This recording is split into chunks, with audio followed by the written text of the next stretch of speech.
In the summer of 1984, 6-year-old Madison Bell vanished from a family campsite in upstate New York. One minute, she was chasing fireflies at the edge of Cedar Hollow. The next, she was simply gone. For 10 agonizing years, her mother Janine lived trapped between hope and horror, clinging to a bedroom left untouched, waiting for a knock that never came. Then, a decade later, workers clearing brush near the old campsite unearthed something half-buried beneath tangled roots, a discovery that would unravel a truth darker than she'd ever imagined.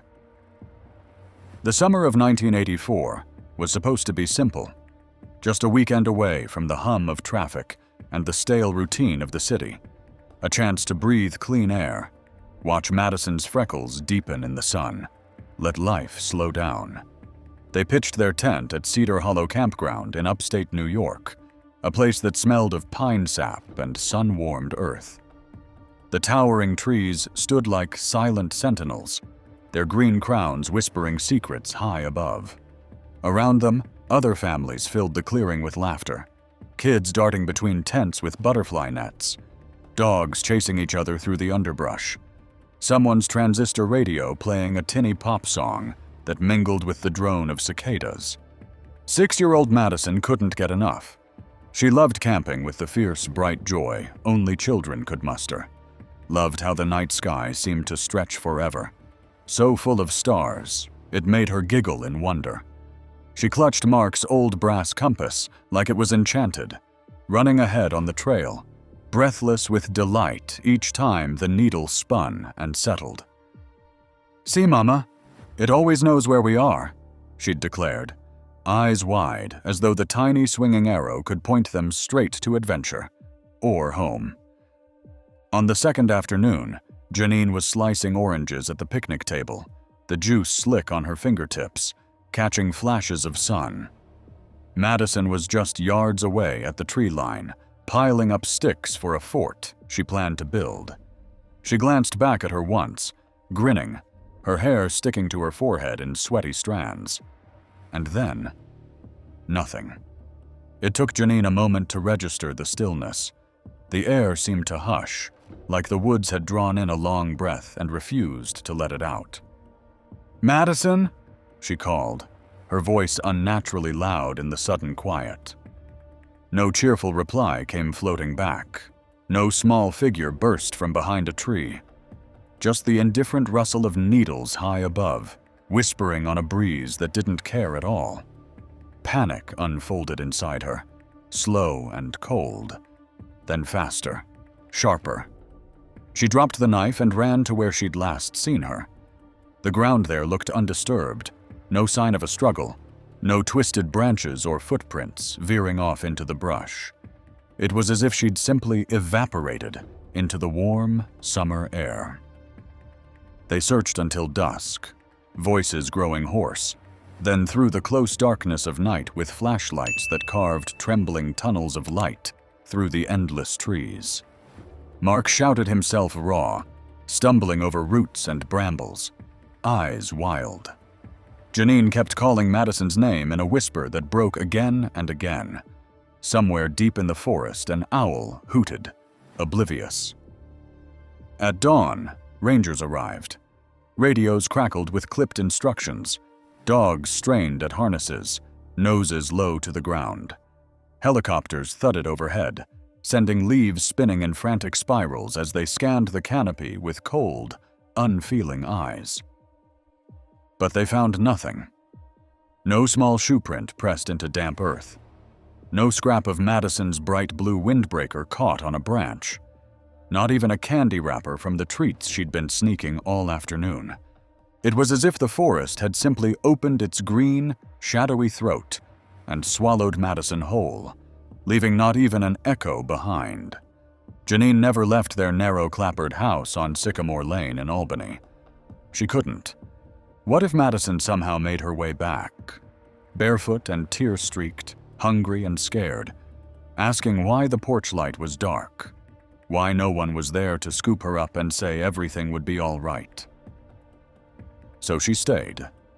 Every evening she switched on that porch light at dusk, just in case she found her way home after dark. Sometimes she even cracked the front window, no matter how cold it got, telling herself she might need to hear her voice calling for her. Inside, Madison's room remained frozen in time. Toy trucks sat in neat lines on the bottom shelf, their bright paint chipped from hours of small, eager hands racing them across the floor. A soft pile of picture books waited on the nightstand, the little engine that could, where the wild things are, their covers worn at the edges. Every Sunday, like ritual, Janine changed the sheets, smoothed the comforter until there were no wrinkles, then tucked Madison's favorite stuffed bear beneath the pillow, its once fluffy ears now limp from so many bedtime squeezes. Neighbors sometimes watched her through their curtains, whispering to each other over fences. "It's morbid," some said. "She's lost in denial." Her sisters tried to be kinder, gently urging her to pack away Madison's things, to repaint the walls a fresh, hopeful color, to make new memories. But Janine only offered a thin smile, her hands twisting the hem of her cardigan. How could she move on when she didn't know where her little girl was? The not knowing was a living thing that gnawed at her day and night, far worse than any funeral could ever be. Her husband, Mark, tried to bury his grief under long hours at the hardware store, under too many quiet beers at the kitchen table. But guilt sat between them like a third, unwelcome guest, the silent accusation that he'd let Madison wander too close to the woods, that he'd turned his back for just a minute too long. They stopped talking about it after the first year. Then they mostly stopped talking at all. By 1987, Mark couldn't take the house anymore, couldn't take the neatly made bed, the porch light burning each night, the hush that settled over the rooms like a heavy blanket. He packed a single suitcase while Janine stood in the doorway, hands clasped so tightly, her knuckles whitened. He left a note on the hall table. Just one line, written in his careful, stoic script, "I can't do this anymore." Then he was gone too, swallowed up by some other kind of wilderness, leaving Janine alone with her questions, her desperate little routines, and a grief that had nowhere to land. By the spring of 1994, Janine had become a woman of careful, almost reverent rituals. They were small things, the only scaffolding left holding up her days. Each morning, she stood on the porch with her chipped blue mug, sipping coffee that had long since cooled, eyes fixed on the horizon as if any second Madison might come trudging up the cracked walkway. Older now, but still unmistakably hers. Afternoons, she drove slowly past local parks, hands white-knuckled on the steering wheel, scanning playgrounds for freckled faces. Whenever she spotted a girl around Madison's age, or what Madison would be, 10 years older, lankier, with awkward elbows and a shy grin, her heart gave a traitorous little leap. But always, the child would turn, revealing someone else's eyes, someone else's laughter. One Wednesday, as lilacs bloomed thick and sweet along her front fence, Janine pulled open the rusted mailbox and found a heavy envelope. Official, government-issued. Her breath caught when she saw the return address. New York State Parks and Recreation, the green pine tree logo crisp in the corner. Hands trembling, she carried it inside, sat at the kitchen table where sunlight pooled across the linoleum in gentle golden shapes. It took her 3 tries to slit it open neatly.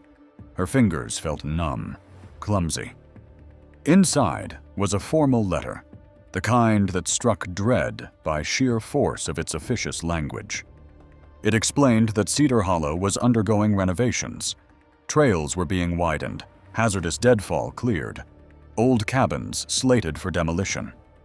During a routine environmental survey near Campsite 14, the very clearing they had pitched their tent that fateful weekend, workers had unearthed personal items buried beneath years of packed loam and pine needles. Janine's vision blurred as she read. Her eyes darted to the second page, then froze. Paperclipped to the letter was a glossy color photo. In it, half embedded in dark, wet soil, lay a small red backpack, dirt-streaked and slack from years underground. A thin strap coiled like a worm across the ground. She knew it instantly. Madison's backpack. She would know it anywhere, even decades later, even if she were blindfolded. It was the one she'd begged her to buy because of the little front pocket shaped like a smiling fox. She had written her name on the inside flap in thick black marker, looping carefully, adding their phone number beneath it, just in case. Seeing it again was like being kicked straight in the chest. The air left her lungs in a ragged gasp. She pressed her palm to the photo, tracing the smudged fabric with fingertips that ached to pick it up, shake it out, find it filled with harmless things like crayons or acorns or that wrinkled napkin from the campsite picnic. But it wasn't harmless anymore. It was a ghost handed back to her by strangers in Forest Service uniforms, a relic from a day that had split her life into before and after. And somewhere in the depth of her gut, something old and cold began to stir. The dreadful certainty that Madison hadn't just wandered off, that maybe the woods had kept her close all along, buried under years of leaves, waiting for her to come find her.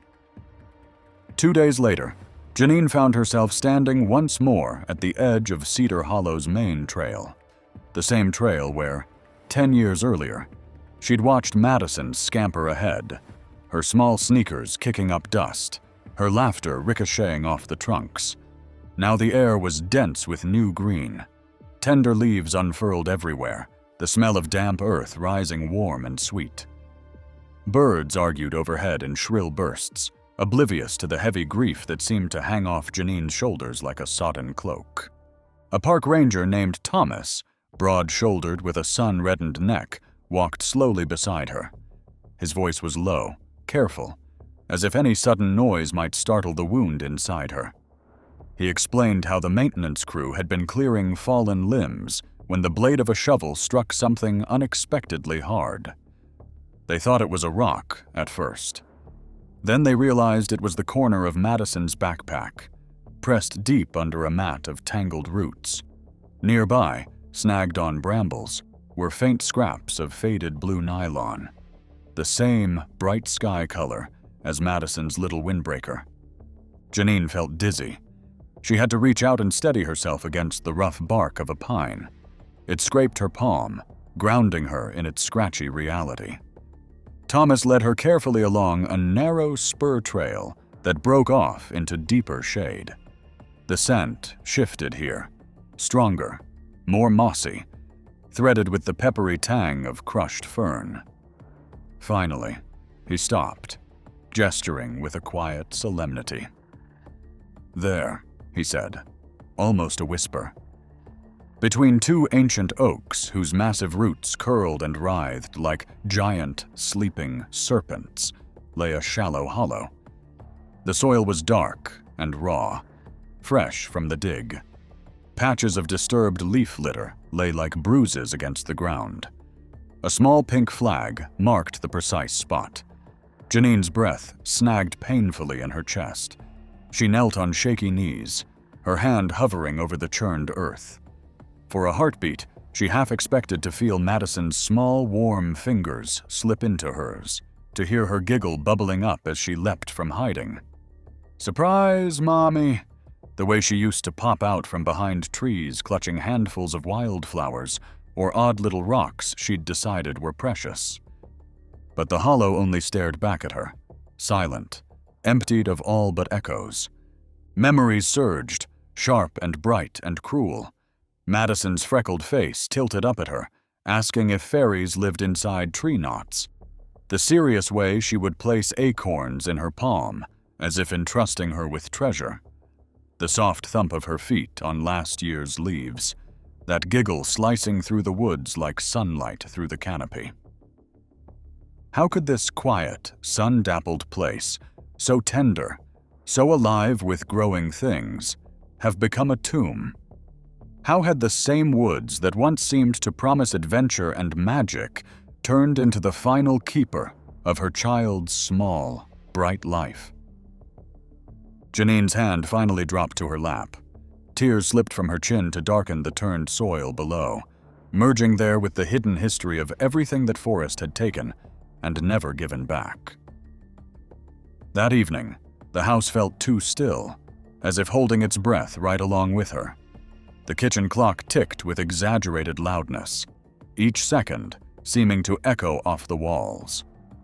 Outside, wind stirred the lilacs by the porch, branches tapping faintly against the window panes like restless fingers. Janine sat at the kitchen table with Madison's backpack before her. The fabric was stiff with old dirt, dark stains blotching the bright red she remembered, a red that had once reminded Madison of superhero capes. Her hand hovered over the zipper for a long time, her breath coming in shallow gulps. Some small, cowardly part of her wanted to simply place it in the closet and never open it, to keep its new secrets locked away. But she couldn't. So, heart-pounding, she pulled the zipper slowly, the teeth rasping apart with a reluctant little shudder. The smell hit her first, damp earth and something faintly sour, like time had soured inside the pack. She reached in, and her fingers closed on familiar shapes. When she drew them out, tears stung her eyes. Faded crayons, their paper wrappers bloated and peeling from moisture. A folded napkin from that long-ago picnic, still stained dark where strawberry juice had bled through.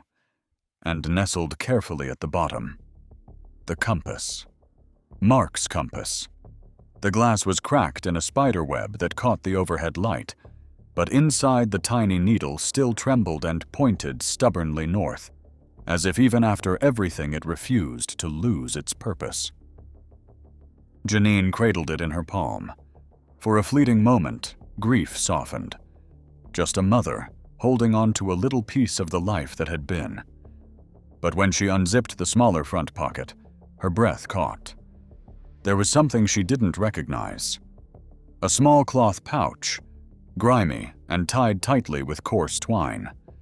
Her hands shook as she worked the knot loose, the twine cutting lightly into her swollen knuckles. A part of her screamed to stop, to just drop it on the table and walk away.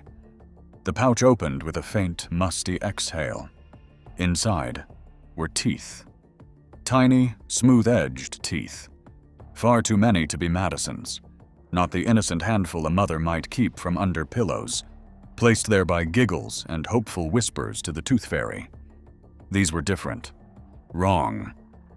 Each was wrapped in brittle bits of paper, the scraps yellowed and curling. Janine flattened one against the table. It was covered in scrawls, circles bisected by jagged lines, crude stick figures with empty, hollow eyes. Another had a strange spiral that ended in what looked almost like a gaping mouth. A cold shiver crawled up her spine, spreading out through her chest until her arms prickled with gooseflesh. The room seemed to shrink around her. Janine recoiled, nearly tipping her chair. The pouch fell from her hand and spilled across the table, teeth clicking and rolling against the wood in soft, horrible little clatters. Her stomach heaved. It felt like she'd opened a nest of sickness, like the rot of those old woods had followed her home. Who would do this? Who had been at campsite 14 after Madison disappeared, placing this grotesque bundle into her daughter's backpack? Or worse, who had been there before, waiting for a child like Madison to wander too close? A wave of nausea surged up, and she clamped a hand over her mouth, eyes squeezed shut, fighting it down. When she opened them again, the compass still lay steady on the table, its cracked needle pointing north through all of it, as if begging her to keep following. Detective Ellison from the local sheriff's office came 2 days later. The knock on the door was soft, almost apologetic, but it still made Janine jump. She led him into the kitchen, hands twisting together so tightly her fingers went white. Ellison took off his broad tan hat and set it on the table, then settled into the same chair Mark used to occupy at dinner time. In the bright afternoon light that spilled through the window, he looked impossibly weary. Deep creases framed his eyes, and his shoulders sagged under the weight of whatever he was about to say. For a long moment, he just sat there, hatless, turning his wedding band around and around. Then he drew a breath, his eyes meeting hers with a kind of sorrow that made her stomach clench. "It wasn't an animal attack," he said quietly. His voice sounded rough, scraped raw from saying too many hard things. "We brought in a specialist from Albany, someone who's handled sites with unusual markers before." Janine swallowed, her throat painfully tight. "Markers?" He hesitated, cleared his throat. "Those symbols on the papers wrapped around the teeth, they're tied to local occult groups. Fringe stuff mostly. Folks who dabble out in the woods. You've probably heard rumors over the years. Old stories about certain clearings used for gatherings." Janine stared at him, blood roaring in her ears. The kitchen seemed to shrink, her vision narrowing to just the tired lines of his face. The nervous way he rotated his ring. "Gatherings," she echoed, her voice thin. "You mean like parties? Campfires? Teenagers being stupid?" Ellison's gaze didn't waver. "I mean rituals, the kind that involve offerings." The word fell heavy between them, like a stone dropped into still water, sending out dark ripples. Janine felt her world tilt. Her knees nearly buckled, and she grabbed the back of a chair for balance. "Offerings?" Her breath hitched. "You mean they took my little girl for that? For some sick ceremony?" He didn't finish. His silence was the worst answer of all. It stretched between them, wide and terrible. Finally, he looked away, exhaling hard, as if he'd been holding his breath ever since he stepped inside her door. Janine pressed her fist to her mouth, fighting a sob that clawed up from her chest. Somewhere outside, a lawnmower droned peacefully. Birds trilled in the lilac bushes, the normal sounds of a neighborhood completely unaware that her entire universe was cracking open. Detective Ellison reached across the table, placing his large, warm hand over hers. It was a human gesture, but it couldn't hold back the tide. "They think it was opportunistic," he said softly. "Wrong place, wrong time. She was just a little girl who happened to wander where she shouldn't. I wish I could give you something cleaner, something that made sense. But sometimes the truth is the ugliest thing of all." Janine closed her eyes. Tears slid down her cheeks, quiet, as inevitable as gravity. And though she was still breathing, still upright, something deep inside her seemed to fold in on itself and go dark. The final, cruel extinguishing of hope. Months later, after a stretch of wet spring storms that turned roads to ribbons of mud and brought worms squirming up from their burrows, the sheriff's office called again. New rains had uncovered more remains, small fragments of bone and a few fragile teeth, carried by the runoff and caught in a tangle of wet leaves near where Madison's backpack had been found. The coroner's office ran the DNA twice, then a third time, to be sure. When the final results came in, Janine answered the phone with her heart already hammering. She stood by the kitchen window, the receiver pressed so tightly to her ear, her knuckles bleached white. Outside, robins hopped across the damp grass, tugging worms free, as though nothing had changed in the world. Meanwhile, the coroner's quiet, careful voice brought the last thread of hope to its breaking point. "It's Madison. There's no longer any doubt." Something inside her sighed then, low and long and tired. Not relief, not horror, just the fragile end of waiting. The funeral was small. A few of Mark's old friends came, faces pinched with awkward sympathy. Her distant cousins traveled from Schenectady, bringing casseroles they left on the church steps. They gathered at St. Luke's Cemetery under a broad maple tree that was busy shedding gold leaves like tears. each one tumbling down to freckle the dark grass. As the casket, heartbreakingly small, lowered into the ground, Janine stepped closer. Her fingers found the edge of the polished wood and curled there. Her voice was raw, but steady as she whispered, "You can stop wandering now, sweetheart. Mama knows where you are. No more looking. No more being alone in the dark." Tears slipped free then. Quiet, exhausted tears. Not the wild, racking howls of those first awful months when she'd torn through the house calling her name. This grief had settled deep into her bones. It was heavy, yes, but almost gentle now, worn smooth by time, by years of nightmares that no longer startled her awake simply because they'd become her normal dreaming. When the last handful of earth was tossed onto the casket, the hollow sound of it struck her heart like a final note. Both an ending and, in some aching way, a mercy. That night, Janine moved through the house on autopilot, switching off lights, locking the door. Her body performed the motions of habit, even though her mind floated somewhere else entirely. She paused at Madison's doorway, hand resting on the frame. For years, she'd stepped inside only to fuss, smoothing the sheets, plumping the small pillow, adjusting the old stuffed bear so it sat just right, as though she might walk back in any second, tired from whatever strange adventure had kept her so long, and need everything to be perfect. Tonight, she did none of that. She simply sat down on the edge of the bed, her hands folded in her lap. The mattress dipped under her, springs giving a faint sigh. The silence that filled the room was different now, not the sharp, biting silence of absence that had once clawed at her ears. This was a settled hush, the quiet of a door finally closed. It did not soothe. Nothing ever would.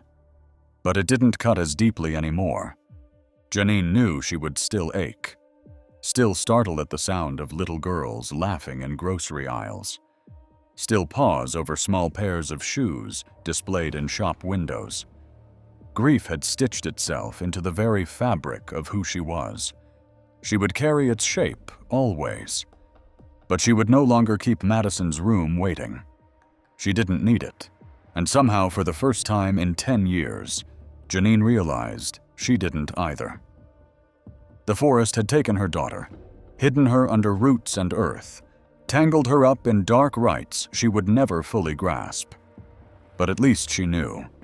Even the ugliest truth, sharp, cold, impossible, was still kinder than the black, echoing void of maybe.